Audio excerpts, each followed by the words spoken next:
All right, everyone. Tonight we're stepping into the lives of medieval monarchs who spent their daylight hours ruling empires and their nights quietly drifting into other dimensions. Before we begin, take a second to like the video and subscribe, only if you actually enjoy this kind of content, and drop a comment telling me where you're watching from and what time it is there. I love seeing how global these late-night journeys really are. Now, lower the lights, maybe switch on a fan for that gentle background noise, and let's settle into tonight's story. When you hear the name Queen Isabella of Castile, you probably picture unwavering authority, the woman who unified Spain, bankrolled a lost Italian navigator, and stared down half of Europe without blinking. But behind that iron resolve and religious devotion, Isabella ruled over something far more personal, a private medicinal collection that would give modern wellness culture a collective panic attack. Being a queen in the 15th century wasn't relaxing.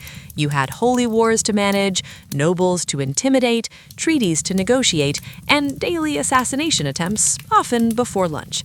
So Isabella turned to the medicine of her era, and medieval medicine didn't do subtle. Struggling to sleep? Today we reach for chamomile. Isabella was handed opium tea. Not a calming herbal blend, but something capable of knocking a fully armored soldier into unconsciousness. Feeling tense before an important meeting, her physicians recommended cannabis-based remedies, apparently believing diplomacy worked best when your body dissolved into the throne. The crown jewel of her medical routine, however, was mandrake root. Medieval legend claimed it screamed when pulled from the soil, always reassuring. It was said to cure nearly everything and, conveniently, sedate even the most anxious ruler. Isabella consumed mandrake preparations with the same regular confidence people today have with coffee, accepting the small risk of hallucinations as a reasonable trade-off. Then there was henbane, supposedly calming. In reality, it relaxed users so deeply that consciousness briefly checked out. Doctors swore it sharpened the mind. After all, nothing improves political clarity like a light out-of-body experience. There's something deeply human in imagining Isabella, the architect of empires, alone in her chambers, sipping medicinal opium and wondering if she could govern Spain and spiritually ascend at the same time. And no one questioned it. Her physicians didn't warn her. They simply said it would balance the humors, medieval shorthand for, "We don't know why this works, but it works incredibly well." So yes, Isabella reshaped continents, launched global exploration, and ruled a kingdom, all while occasionally floating through reality on the strongest herbal cocktails medieval science could offer. Now, if medieval Europe had an award for most likely to drink something he absolutely shouldn't, King Charles the Bad of Navarre would have won by a landslide, and probably accepted the trophy while mildly hallucinating. Charles earned his nickname not through cruelty alone, but through wildly impulsive behavior. His political strategies were erratic, his alliances unstable, and his approach to health resembled an alchemical experiment that went spectacularly wrong. While other kings relied on advisors or prayer, Charles trusted alchemy, medieval science with ambition and no safety standards. His personal alchemists brewed potions promising sharper intellect, emotional balance, courage, spiritual insight, and on one occasion, eternal life. These mixtures included opium, hashish, hallucinogenic plants, exotic resins from distant lands, and mysterious powders best avoided by anyone without a crown and a disregard for consequences. Charles didn't sip carefully. He consumed these brews with reckless enthusiasm. One potion reportedly left him so euphoric he attempted peace talks with a tapestry. Another convinced him he was receiving divine messages. His advisors calmly took notes, nodding while internally panicking as the king debated with invisible diplomats. Physicians insisted the potions balanced his humors. Instead, they destabilized his mood, his sleep, his judgment, and possibly his entire kingdom. Still, Charles continued. To him, these weren't indulgences, they were tools. Fearless after one potion, declare war. Paranoid after another, accuse neighboring rulers of conspiracies. Overflowing with cosmic confidence, announce sweeping reforms no one understood. Foreign ambassadors eventually learned the signs. A calm greeting meant negotiations were safe. Sweating, trembling, or prophetic monologues meant the alchemy lab had been visited and chaos was imminent. Charles the Bad wasn't just a king, he was medieval Europe's most dedicated experimental subject. Then there was Frederick II, Holy Roman Emperor, crusader, philosopher, linguist, falconry enthusiast, and walking encyclopedia. Lesser known, however, was his enthusiasm for testing any substance his scholars claimed might expand the mind. Frederick surrounded himself with thinkers from Europe and the Islamic world, experts in astronomy, medicine, mathematics, and experimental compounds. Their shelves were lined with powders, oils, resins, and dried plants that looked less like medicine and more like the setup for an ancient rave. Frederick was intensely curious. While others asked, "Is this safe?" he asked, "What happens if I double the dose?" His scholars encouraged him, believing these mixtures unlocked higher knowledge. In reality, they unlocked conversations with falcons, philosophical debates with absent people, and visions of angels with questionable fashion sense. He favored aromatic resins and herbal vapors used by Arab physicians for meditation and surgery. Inhaling them produced calm, insight, and, after prolonged exposure, the unsettling sense that the ceiling had started breathing. Surrounded by scented smoke, Frederick pondered law, science, theology, and why his hands were suddenly fascinating. It's no wonder the Pope labeled him the Antichrist. From a distance, the incense clouds alone probably looked like unauthorized divine contact. Frederick also experimented with hashish-based preparations, convinced they improved concentration and intellectual clarity. To be fair, the substances did exactly what Frederick's scholars promised. At least until his focus wandered so deeply into abstract thought that he managed to miss an entire council session while physically present in the room. Frederick treated his own body like a living laboratory. Every substance was tested personally. He noted reactions, emotional shifts, mental clarity, and philosophical revelations. Medieval self-experimentation, carefully recorded. One can only imagine the entries beginning with something like, "Today I realized time is an illusion." The court learned to read the signs. If Frederick drifted in glowing with tranquil joy, taxes were not to be discussed. If he arrived energetic and quoting Aristotle at alarming speed, a stimulant had clearly been involved. And if he entered slowly, stroking a falcon and muttering about the nature of reality, well, that was simply business as usual. Frederick was a genius, an oddity, a ruler of enormous intellect, and occasionally very, very altered. If medieval Europe handed out awards for the most unexpected methods of getting altered, King Philip the Fair of France would win without contest, and accept it inside a cathedral surrounded by priests swinging incense burners the size of cauldrons. Philip is remembered for dismantling the Knights Templar, confronting the Pope, and being described by every chronicler as inconveniently handsome. What's often forgotten is how much time he spent in church. Not quiet, reflective visits, but massive liturgical spectacles. Medieval incense was not subtle. It was an overwhelming blend of frankincense, myrrh, exotic psychoactive resins, benzoin, storax, and herbs meant to encourage divine visions, which is church language for stand too close and reality starts bending. Philip didn't hide in the back pew. He positioned himself directly beneath the incense clouds for hours. Imagine it, stained glass blazing with light, chanting monks echoing through the cathedral, and Philip seated front and center as smoke coils dramatically around his head like he's starring in a medieval music video. Priests claimed the goal was spiritual elevation. Philip took that very seriously. Chroniclers describe him entering deep trances during Mass, staring fixedly at walls as though attempting to crack heaven's encryption. Some diplomats said he emerged radiant with inspiration. Others described a distant smile and glassy eyes. Historian shorthand for "the incense hit hard." Philip attended Mass daily, sometimes more than once, which means a significant portion of his reign was spent immersed in sacred fumes potent enough to tranquilize livestock. Did it influence his decisions? Possibly. Outlawing the Templars and arresting a pope are bold moves, perhaps not under entirely neutral conditions. So, yes, Philip ruled France with ruthless efficiency, sharp strategy, and lungs permanently saturated with holy smoke. Eleanor of Aquitaine, political mastermind, cultural force, mother of kings, and the woman who made medieval power structures deeply uncomfortable, had another defining trait rarely discussed: an exceptional fondness for wine.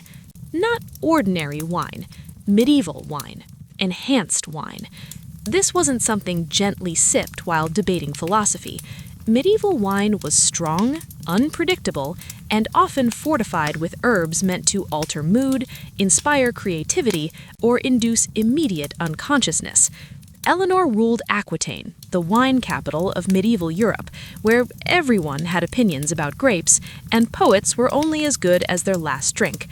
Court records describe lavish feasts where wine flowed freely, infused with wormwood to loosen the mind, rosemary and hyssop to lift spirits, poppy syrup to guarantee deep sleep, and cannabis seeds steeped to encourage poetic invention, medieval code for you're about to write something dramatic. This wasn't indulgence, it was culture. Picture a troubadour performing nervously before Eleanor. She sits composed, golden hair braided into a crown, sipping a goblet of herb-infused wine strong enough to unbuckle armor, calmly deciding whether the poem is brilliant or whether sensation has simply left her face. The poets adored it. They claimed her wine unlocked inspiration.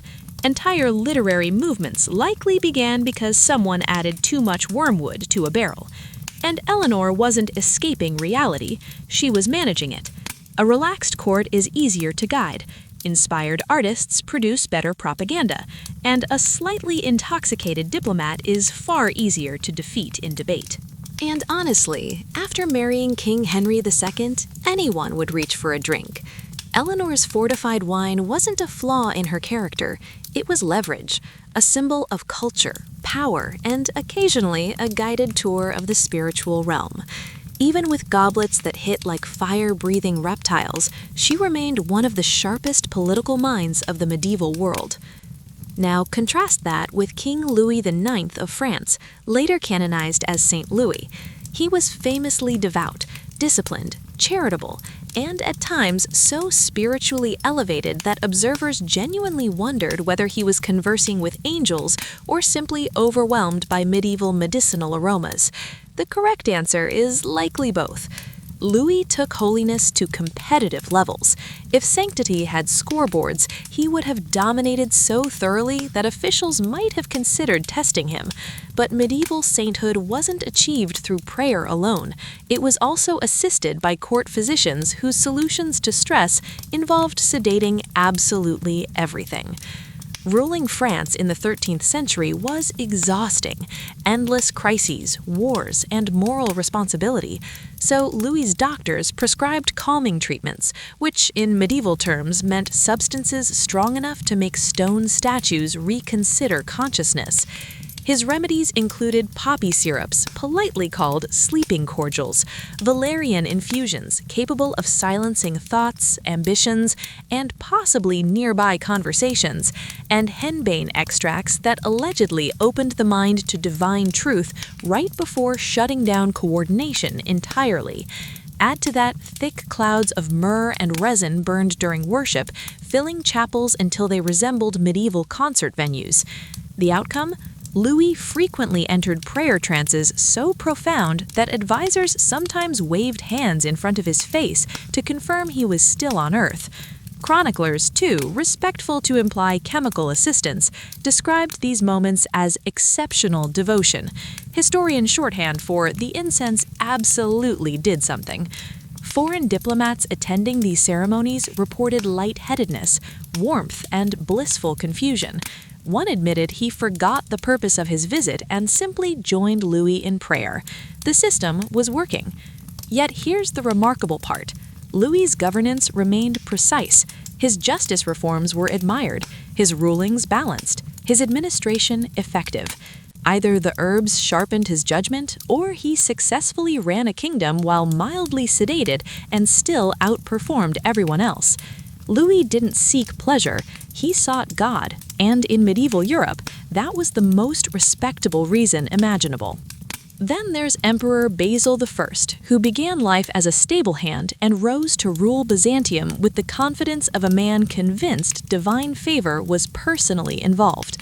And to be fair, Basil often felt divine, thanks to one of Byzantium's favorite imports, blue lotus. Blue lotus, an Egyptian flower used for ritual and relaxation, was beloved for its gentle psychoactive effects. Basil didn't chase it, he lived inside it. Incense burners, bathhouses, perfumed oils, ceremonial garlands, the palace was saturated. Imagine Basil's day: blue lotus steam in the bath, blue lotus smoke in the halls, attendants fanning him with blue lotus-infused oils while he sat on the throne.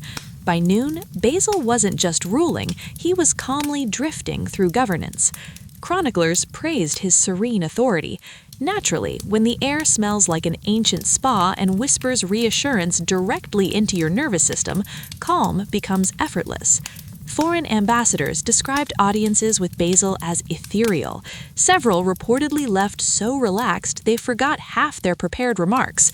One Venetian wrote that meeting Basil felt like speaking to a god surrounded by perfume, which is diplomatic language for the fumes were unexpectedly powerful. Basil may not have deliberately sought intoxication, but he embraced the aesthetic. He commissioned new blends, reordered fragrances, and clearly preferred lotus-scented halls. And despite ruling from inside a fragrant haze, Basil governed effectively, reforming finances, strengthening the army, and founding a dynasty. Relaxed? Yes. Ineffective? Not remotely. Now consider Richard the Lionheart, crusader, battlefield icon, and a man who treated England more like a vacation home than a residence. Richard's life was essentially a parade of injuries, and medieval medicine handled trauma with all the subtlety of a siege engine. Richard fought constantly. Battles, tournaments, sieges. If there was a way to get injured, he found it. Arrows, blades, lances. His body collected wounds like souvenirs. With anesthesia still centuries away, doctors relied almost entirely on opium. After battles, Richard's medical tent looked less like a clinic and more like a poppy-based wellness retreat. Syrups, wines, salves, nearly all opium, enough to induce enlightenment accidentally. Picture Richard wounded, issuing commands, refusing rest. A physician hands him a cup. This will ease your pain. Will it make me invincible? Probably not, but you won't care. Even during sieges, Richard drank poppy wine, medieval NyQuil with heroic delusions. Soldiers reported that afterwards he'd sit calmly, glowing slightly, offering brilliant strategies or reciting poetry at enemy walls. In 1199, a crossbow bolt struck his shoulder. Medieval surgery followed, heated instruments, prayers, screams, and mercifully, heavy sedation. Richard remained astonishingly calm, either proof of superhuman resolve or a dosage capable of sedating cavalry. Yet through it all, his leadership never dulled. Bandaged and bruised, he negotiated truces, led armies, and terrified opponents. Richard didn't indulge for pleasure, he medicated to survive a profession designed to break the human body. Then there's Queen Joanna of Castile, misremembered as the Mad. The reality is far less dramatic and much more pharmaceutical. Joanna lived under relentless pressure, betrayed by her husband, controlled by her father, imprisoned by her son, and scrutinized by all Europe. Her doctors responded with medical cocktails strong enough to sedate choirs. Opium syrups for distress, cannabis oils for troubled thoughts, henbane teas that induced calm and set an interest in floor patterns, even nightshade in careful doses, essentially controlled poisoning framed as care. Joanna rarely consented. If she cried, she was medicated. If she argued, medicated again. If she expressed political insight, a physician gently redirected her to another draft. Later chroniclers labeled her unstable, but decades of enforced sedation, isolation, and manipulation would unmoor anyone. Joanna wasn't mad, she was silenced chemically by people who benefited from her quiet. Next is Henry IV of England, whose defining struggle was insomnia, not mild restlessness, crippling, kingdom-level sleeplessness. He lay awake thinking about rebellions, debts, divine judgment. Medieval doctors responded decisively. When rest wouldn't come naturally, they forced it. Henry drank poppy milk, mandrake wine, henbane draughts, valerian ales, some gentle, some devastating. Chroniclers noted he occasionally fell asleep mid-meeting, mid-mass, once during a tax dispute. These weren't peaceful naps. The sedatives hit like siege weapons. Henry collapsed, woke groggy, and repeated the cycle. Each rebellion meant a stronger potion. Despite this, Henry ruled competently, but much of his reign occurred between exhaustion and chemical unconsciousness, a king governing on medieval sleep grenades. Then there's Catherine of Valois, who favored fumigation therapy, not modern aerotherapy. This was sitting in sealed chambers filled with psychoactive vapor until reality softened. Her rooms burned cannabis resin, opium oils, henbane smoke, and unnamed herbs doctors swore were therapeutic. Doors sealed, smoke thickened, stress dissolved.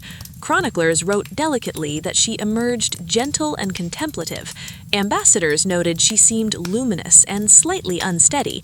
One said speaking with her felt like talking through warm air. These fumes were even prescribed for romantic vitality, which may explain her secret marriage and the birth of a new dynasty. Alfonso X of Castile, the Wise, believed knowledge came from books, stars, and whatever his scholars brewed: mugwort for astrology, mandrake for mathematics, blue lotus and cannabis teas for meditation, myrrh infusions for balance. His palace resembled a research lounge. Scholars debated, herbs circulated, Alfonso took notes. He rewrote laws, advanced science, studied astronomy, often while mildly altered. Visitors described him as contemplative and distant. Translation: the king tried another experimental tea and is now consulting Jupiter. And yet, Alfonso's achievements endure. Genius doesn't require sobriety, it requires curiosity. Then there's Empress Irene of Byzantium, political mastermind, ruthless survivor, and a woman whose reign unfolded inside constant incense clouds. Imagine walking past the most aggressive incense stall imaginable and never leaving. That was her court. In Byzantium, incense was not a decorative habit or a religious indulgence. It was state infrastructure. Imperial religious life and political authority revolved around ceremony, and ceremony revolved around smoke. Empress Irene understood this better than anyone. For her, incense was not atmosphere, it was policy. Her court burned it in quantities that bordered on logistical planning. Frankincense imported from Arabia, myrrh shipped from Ethiopia, storax, benzoin, mountain resins hauled across trade routes that existed largely to keep Constantinople properly perfumed. Certain rituals even included herbs believed to heighten vision and spiritual perception. In the 9th century, vision-enhancing was bureaucratic shorthand for "you may experience God, angels, or something convincing enough to support imperial authority." When foreign ambassadors arrived, Irene made sure their first impression was not her throne, it was the air itself. They entered halls so saturated with fragrance that visibility dropped, breathing slowed, and orientation became optional. Diplomats blinked, coughed politely, and felt their sense of scale dissolve as incense fog filled the chamber. At the center of this controlled sensory collapse sat Irene, perfectly composed, unmoving, radiant. Chroniclers described her as serene, elevated, and untouched by earthly agitation, which makes sense when you govern from inside a chemical environment designed to dull anxiety, soften resistance, and induce reverence. This was not accidental. Incense calmed courtiers, overwhelmed visitors, and turned political space into sacred space. You didn't argue policy while half lightheaded and surrounded by holy smoke. You submitted. Her private chapel took the doctrine even further. Devotions were long, intense, and aggressively aromatic. Monks chanted, candles flickered. Incense burners didn't drift, they erupted. Priests swung censers in wide arcs, turning theology into a full-body experience. One monk recorded that Irene's prayers were accompanied by visions.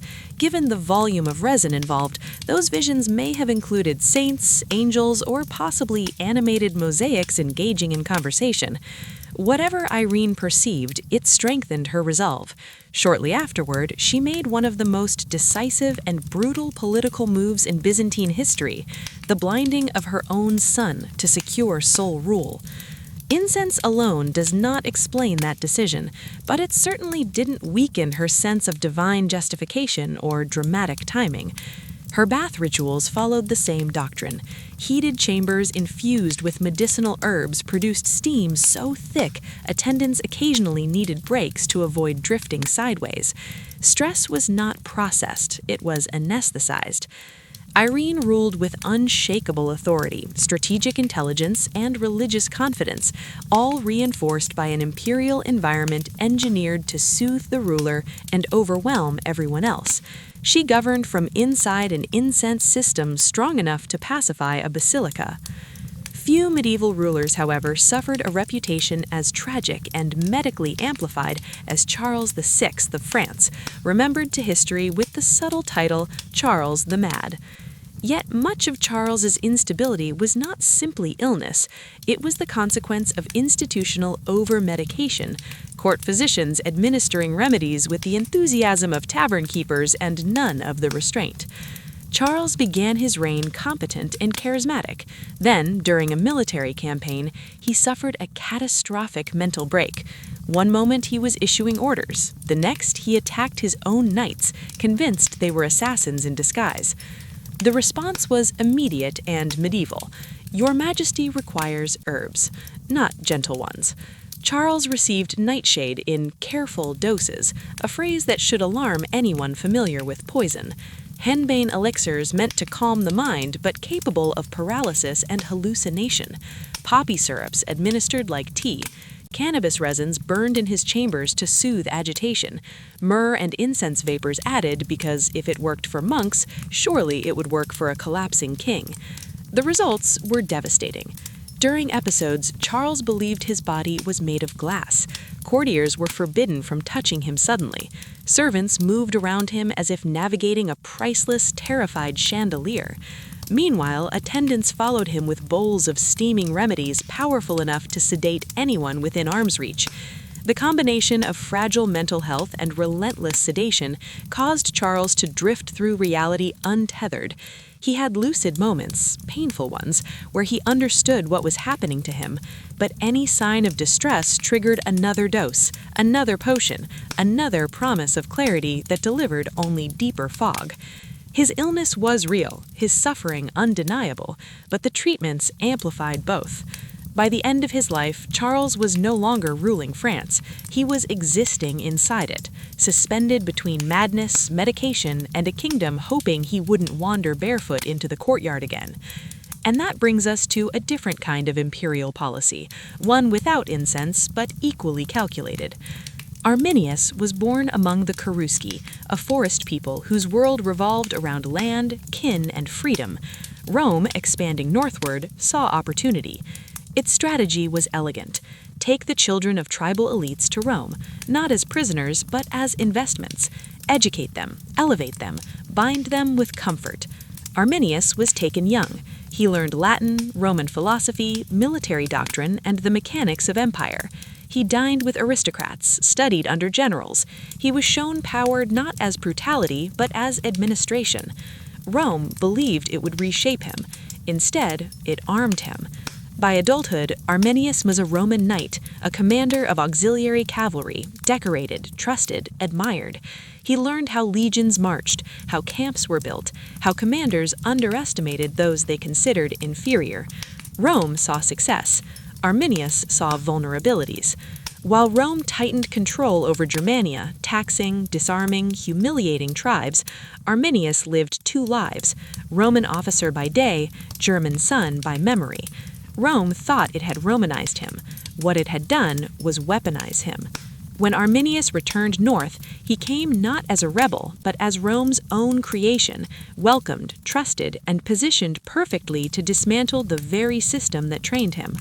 The moment Arminius set foot back on the forest floor of his homeland, the lie at the heart of Roman imperial policy became impossible to ignore. Rome ruled from stone, parchment, and straight lines. Germania existed in soil, memory, and terrain that refused to be organized. The rivers still cut the land as they always had. The oak groves still whispered with the same ancient patience, but beneath that familiarity lay something sharper, tension thick enough to feel on the tongue. Rome had spoken of partnership. What it delivered was administration by force. The governor, Publius Quintilius Verus, viewed Germania not as a society to understand, but as a ledger to balance. He imposed taxes on tribes that measured wealth in loyalty and honor, not coin. Roman courts replaced customary justice. Punishments were public, inflexible, and foreign. Tribute demands spread outward like an infection, irritating every chieftain from the Weser to the Rhine. From Rome's perspective, this was order. To the Germans, it was suffocation. Arminius saw it immediately. The men who welcomed him did so with pride and desperation. These were leaders who once spoke openly beside his father. Now they whispered, glancing over their shoulders, afraid of informants who understood neither language nor custom, but reported everything. They questioned him quietly. Was Rome truly unbeatable? Was resistance pointless? Arminius answered carefully. He offered restraint, not reassurance, never revealing the conclusion already forming in his mind. Verus, complacent and dangerously confident, admired him.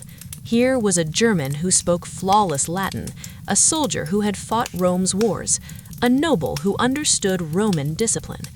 To Verus, Arminius was proof that imperial policy worked, a bridge between cultures, an example of successful assimilation. What Verus failed to realize was that Arminius was studying him with cold precision. Because Arminius understood what Rome never admitted, Rome did not compromise. Rome absorbed. Today it was taxes and courts. Tomorrow it would be disarmament, labor quotas, hostages taken generation after generation. Germania was running out of time. What the tribes needed was not a negotiator, not a diplomat. They needed a strategist, someone who knew Rome from the inside.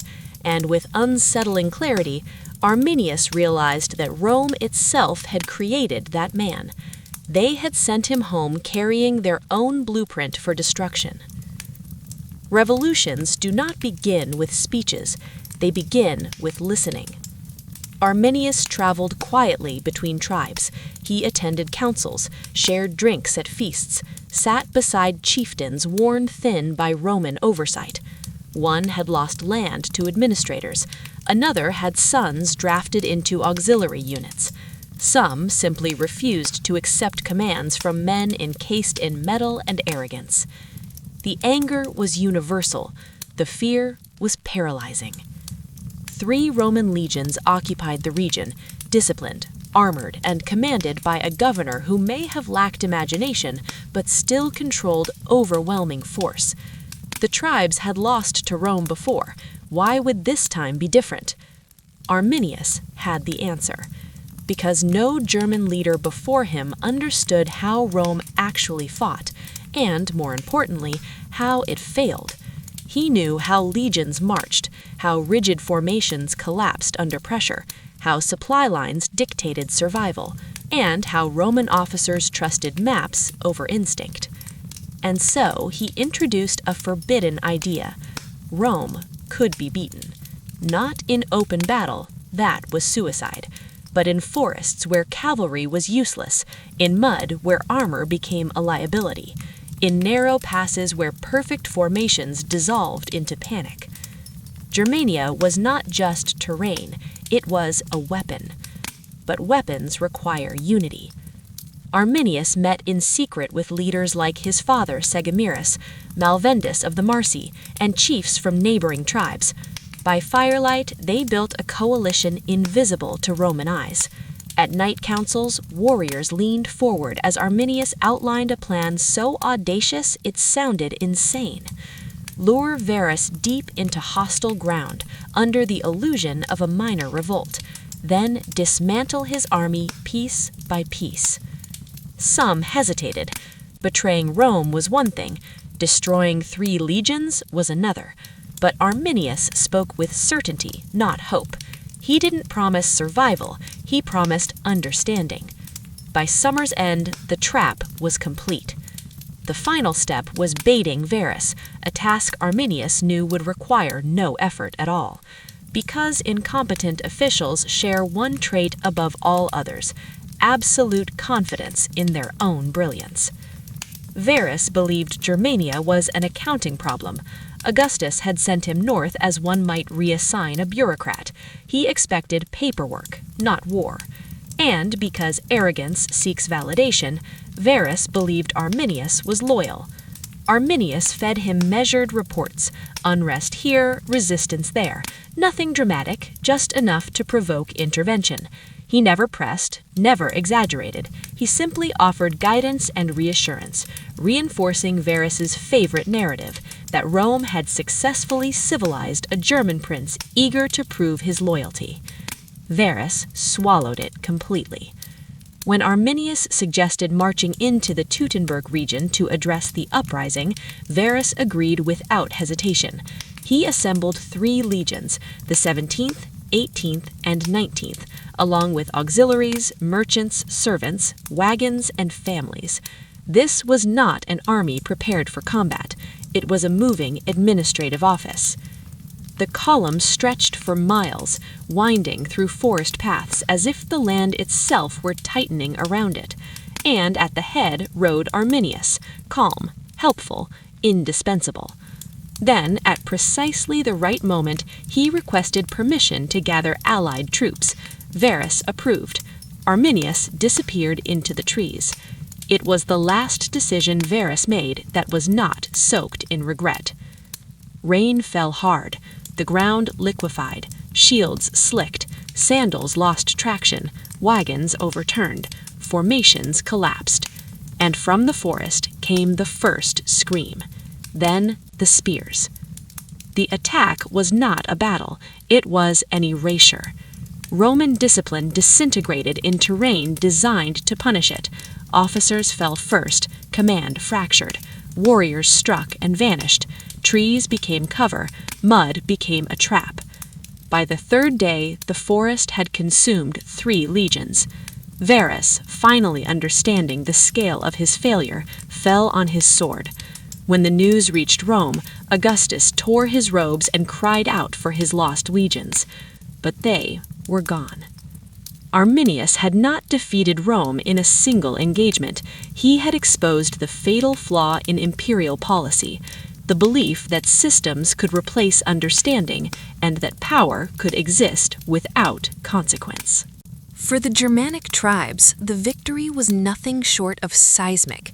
Groups that had once fought bitterly over grazing land now stood shoulder to shoulder, stunned by what they had accomplished. Rome, the empire that crushed nations as a matter of routine, had been humiliated, and Arminius was the man at the center of it all. He was celebrated as a liberator, a figure who proved that imperial arrogance could bleed.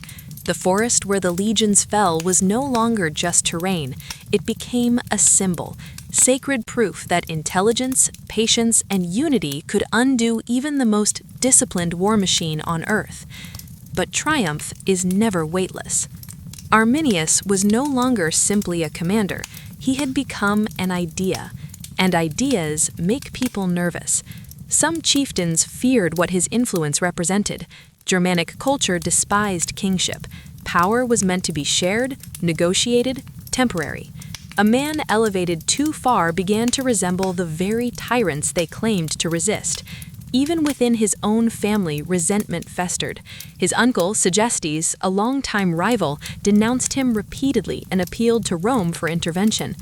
Slowly, old fractures reopened. The alliance that had shattered Roman power had been born of necessity, not harmony. Once the immediate threat faded, ambition returned, grudges resurfaced, unity dissolved. Rome, wounded but far from dead, responded with force. Germanicus, Rome's most celebrated general and heir to imperial legacy, led multiple campaigns into Germania. He won battles Arminius could not afford to fight.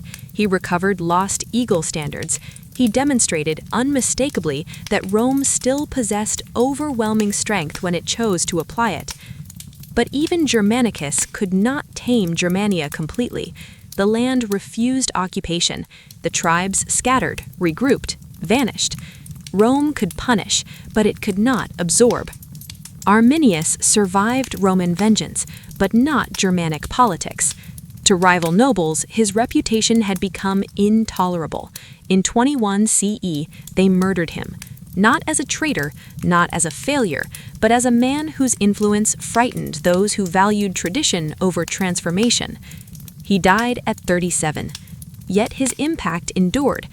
Rome never again attempted to turn Germania into a province. The empire learned its limit, not at the edge of a map, but in the cost of enforcing permanence where none could exist. Centuries earlier and far to the east, another ruler faced the same problem and chose a very different solution. When Qin Shi Huang unified the warring states in 221 BCE, peace was only the beginning. His ambition extended beyond conquest. He wanted permanence. One law, one identity, one empire that would not fracture again. But the northern frontier refused to cooperate. Beyond the cultivated heartland lay the steppe, home to nomadic horsemen who did not recognize borders, treaties, or walls. They struck without warning and vanished just as quickly. For generations, they had harassed the northern states. Now they faced a ruler with no tolerance for instability. Qin Shi Huang's answer was monumental. He ordered the connection and expansion of existing border fortifications into a single continuous barrier, stretching across mountains, deserts, and hostile wilderness. What had once been scattered defenses would become a unified frontier. This was not merely military engineering, it was ideology made physical, a declaration that civilization ended where the wall began. And, like all imperial dreams, it demanded sacrifice. Labor shortages were solved through punishment. Peasants, soldiers, prisoners, debtors, critics, anyone who displeased the state could be reassigned to the frontier. Tens of thousands marched north in chains, unsure whether they would build the wall or vanish beneath it. Imperial officials promised obedience, architects promised feasibility, generals promised security. None promised survival. Conscription swept the empire like an approaching winter. Names were read aloud in villages. Men between 15 and 50 were taken. Farmers left fields mid-harvest. Artisans dropped tools. Soldiers were reassigned from barracks to quarries. For many families, departure felt final. The frontier offered no shelter, no infrastructure, only stone, wind, and distance. Work began before dawn and ended after dark. Overseers enforced quotas with whips. Food was scarce, water scarcer. Those who collapsed were allowed moments, never rest. Nature was relentless. Deserts swallowed roads, mountains tore skin from hands, winters froze flesh, summers burned it away. Camps were temporary, graves were permanent. Men who died en route were abandoned. Those who fell during construction were buried inside the wall itself, unnamed, unmourned, absorbed into the structure they had been forced to raise. Yet in the cruelty, something else emerged. Former enemies labored side by side. Criminals and farmers shared the same exhaustion. Under Qin law, everyone was equal in one way. No one was allowed to stop. The wall rose through rammed earth and stone, meter by meter, driven upward by human bodies instead of machines. In plains, men pounded soil until their arms failed. In mountains, they hauled stone along paths barely wide enough to stand. Every section represented endurance stretched to its breaking point. The wall succeeded. It marked a boundary. It reshaped history. But it was also something else. A monument built not just to keep enemies out, but to demonstrate what an empire was willing to do to its own people in the name of permanence. Honoring the truce was not optional. To break it was to insult Zeus himself, an offense the Greeks believed invited swift and terrible punishment. The gods were thought to watch the Olympic Games closely, judging not only the athletes but the conduct of every city that took part. The results were extraordinary. Roads once stocked by soldiers and bandits became safe passageways. Travelers crossed mountains, hostile borders, and unfamiliar cities without fear. Athletes, coaches, poets, traders, and spectators streamed toward Olympia in great moving columns, united by something larger than politics. For many Greeks, the journey itself was transformative. A Spartan might walk beside an Athenian without hostility. A Corinthian merchant could share food with a Theban storyteller. In ordinary times, such encounters would have been impossible. Greece was almost always at war. The sacred truce also triggered preparations at home. Families selected who would compete. Aristocratic households boasted of sons training for glory. Gymnasiums filled with hopeful young men. Even the poorest villagers dreamed of witnessing Olympia, knowing it might be their only chance in a lifetime. When heralds announced the official dates, a rare calm settled over Greece. Old rivalries remained, but something higher took precedence. Honoring Zeus and celebrating excellence was worth pausing the endless cycle of bloodshed. For a few sacred weeks, Greece remembered it was one people, and every peaceful road led west to Olympia. As the truce took hold, the Greek world seemed to exhale. Roads once claimed by marching armies now carried pilgrims with offerings, athletes chasing glory, and travelers hungry for wonder.